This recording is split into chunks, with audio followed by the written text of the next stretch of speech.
শেখ শাহজাহানকে আড়াল করছে পুলিশ ও তৃণমূল।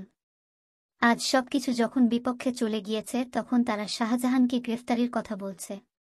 জেল থেকে বেরিয়ে এই দাবি করলেন সন্দেশখালীর প্রাক্তন সিপিএম বিধায়ক নিরাপদ সর্দার।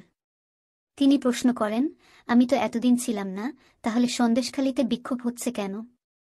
নিরাপদবাবু বলেন, কেন আজ 7 দিনের মধ্যে গ্রেফতার করার কথা বলছে? আমাদের পার্টি, আমি বারে বারে বলেছি শেখ শাহজাহান কোথায় আছে। তৃণমূল তাদেরকে গার্ড করেছে, পুলিশ তাদের পাহারা দিয়েছে।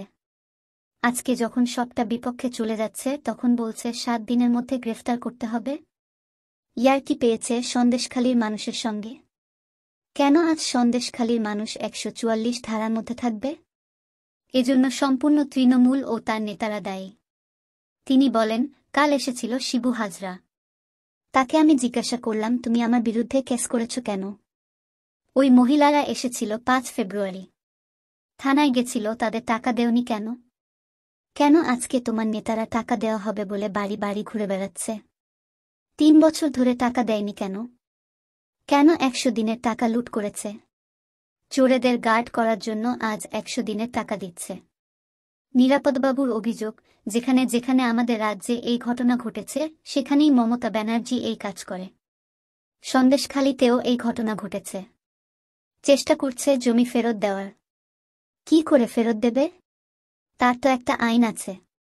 সব নিজের মতো করে। ওখানে আমাদের নেতারা কেউ যেতে পারছে না, ছেলে মেয়েরা কেউ যেতে পারছে না। আর তৃণমূল নেতারা সেখানে গিয়ে হরিকীর্তন করছে। ইয়ার্কি পেয়েছে। তার প্রশ্ন, আমি তো সন্দেশখালীতে নেই, তাহলে কেন এখনো অশান্তি হচ্ছে? কেন তৃণমূল নেতারা পালিয়ে বেড়াচ্ছে?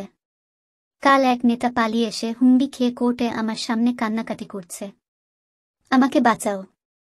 যতদিন মমতা বন্দ্যোপাধ্যায়ের শোষণ থাকবে ততদিন এই ক্ষোভ থাকবে। আমি মমতা ব্যানার্জিকে বলেছিলাম, যতদিন আমাকে জেলে রাখবেন ততদিন আপনার ঘুম থাকবে না।